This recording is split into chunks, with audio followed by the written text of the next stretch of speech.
This additional section is mainly for decision makers in a business or organization. Decision makers could include owners and other leaders, senior management, board members, or people who help or advise decision makers on the development of customer service policies, practices, and procedures. As a reminder, you may want to keep a summary of requirements from the standard handy, or have staff members keep it handy. This summary can be downloaded from the Resources section. It's only an overview summary. You can find more in-depth information about the regulation on the eLaws website or at accesson.ca. You may want your employees to take this additional part of the course.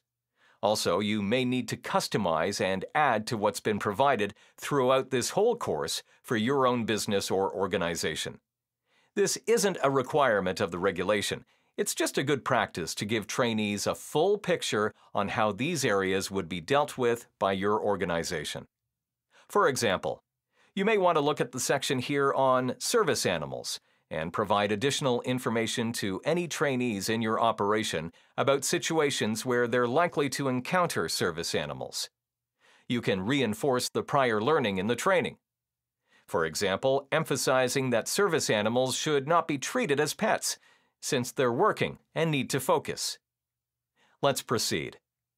These 6 key sections should take you about 20 minutes to complete.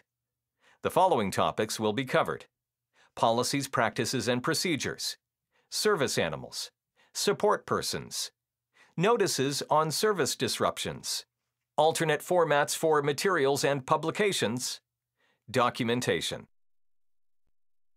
Establishing policies, practices, and procedures on serving customers with disabilities. Every organization has some form of customer service policies, practices, and procedures on serving customers with disabilities. Some of these are formal, documented practices. Others are the way we do things around here. Under the standard, service providers must do the following. 1. Establish policies, practices, and procedures on governing the provision of goods and services to people with disabilities.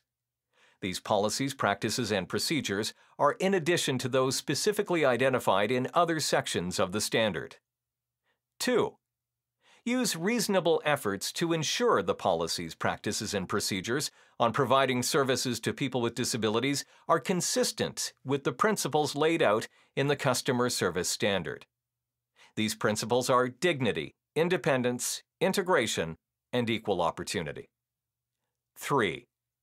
Develop a policy on allowing people to use their own personal assistive devices and on any situations where such use may not be permitted. What do the principles of dignity, independence, integration, and equal opportunity mean? Dignity means a customer with a disability is valued and deserving of effective and full service. People with disabilities are not treated as an afterthought or forced to accept lesser service, quality, or convenience. Independence means freedom from control or influence of others, freedom to make one's own choices. In other situations, it may mean the freedom to do things in your own way. Integration means customers with disabilities fully benefit from the same services, in the same place, and in the same or similar way as other customers. Integration means that policies, practices, and procedures are designed to be accessible to everyone, including people with disabilities. Equal opportunity means having the same chances, options, benefits, and results as others. People with disabilities should not have to make significantly more effort to access or obtain service. They should also not have to accept lesser quality or more inconvenience. Think of how you may already demonstrate the principles of dignity and independence, integration and equal opportunity in providing services to your customers with disabilities. Evaluate how you could do things differently if needed. In the first part of this training, we talked about allowing service animals into your premises and how to recognize a service animal. It's a requirement in the standard that service animals be allowed to accompany a person with a disability except in some situations. What do you do in the cases where a service animal is excluded under another law from entering part of your operation? How do you serve that customer? Talk to your customer about options to accommodate them. This might mean leaving the animal in a safe area where the animal is allowed. Or it might mean offering to serve your customer in another part of your location where they can stay with their service animal. Support persons. You may recall that the training mentioned earlier that it is a requirement in the standard that businesses and organizations let people with disabilities bring their support persons with them when accessing goods or services. If you charge admission to your facility, for example at a movie theater, museum, or sports arena, the standard requires you to provide advance notice of the admission cost for support persons.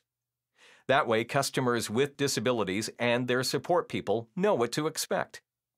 You might post a notice on your website or any place where you list your admission charges, or in any materials about your admission policies.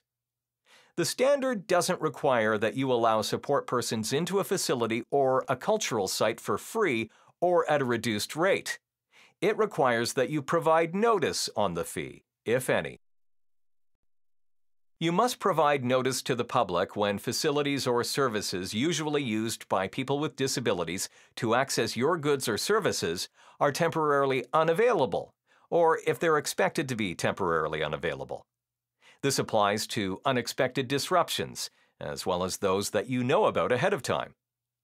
Under the standard, you must indicate the reason for the disruption, its anticipated duration, and the alternative facilities or services available, if any.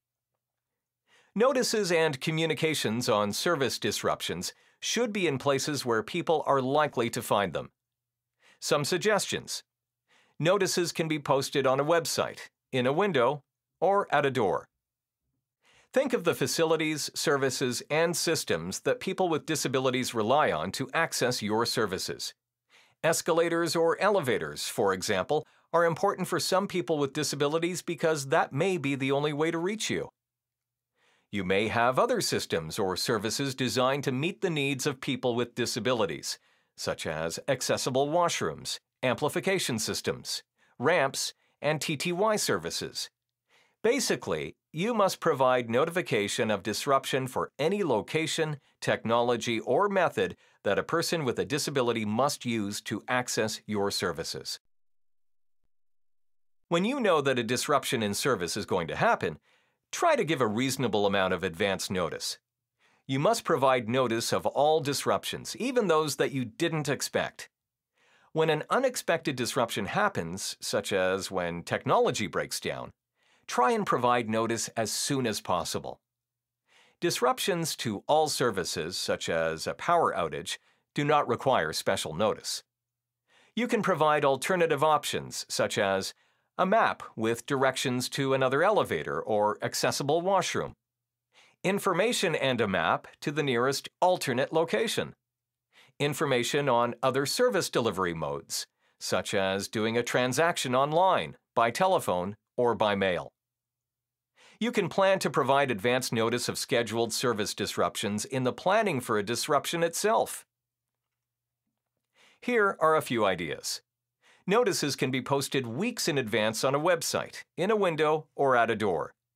You can also provide notice in routine or periodic communication to customers, such as pre-recorded information on a telephone system, or in inserts sent in the mail with regular correspondence. Any notices on service disruptions should be in a place where people are likely to find them, and you may choose more than one way to communicate your service disruption.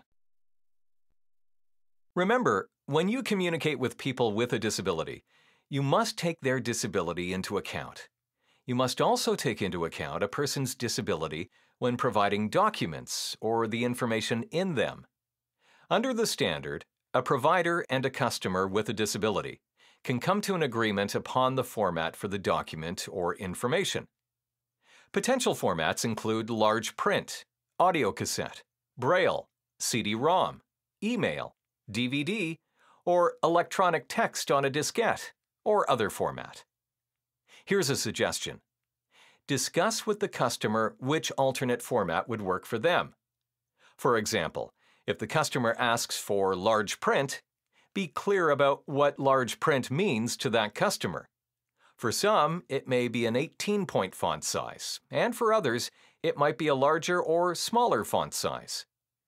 It's important not to make assumptions, as alternate formats can vary widely. For example, did you know that only 3 to 5% of people with vision loss use Braille? If a customer with a disability asks for a document in a format that's different than what's normally available, you may want to discuss what other options could work and then agree on the format. This section applies to decision makers in designated public sector organizations or in businesses and organizations with more than 20 employees. Depending on the size of your organization, you may be required to keep certain documents and make them available to the public. Is your organization a designated public sector organization or other provider with 20 or more employees? If you do have 20 or more employees, there are 5 types of documents on serving customers with disabilities you must have under the standard. You must let your customers know that they can ask for these documents. It doesn't matter how you inform customers about their availability as long as the method is reasonable in the circumstances. You can use your website, pre-recorded voicemail announcements, signs, or even a brochure. Since frontline customer service employees may be asked for these documents, it's a good idea to keep them handy. Here's the list of documents required under the standard. 1. Documents describing policies, practices, and procedures for providing accessible customer service, including the use of personal assistive devices and other assistive measures. 2. Documents that describe policies, practices, and procedures in relation to service animals and support persons. 3. A document that sets out the steps you will take in connection with a temporary service disruption. 4. A document that describes your training policy on providing goods or services to people with disabilities, including a summary of the contents of training and the details of when the training will be provided. 5. A document describing your feedback process, including the actions to be taken on any complaints received. The Customer Service Standard requires service providers to have a feedback process to receive comments on the way they provide goods or services to people with disabilities. The feedback process must allow people to provide feedback in person, by telephone, in writing, by email, or by other electronic means.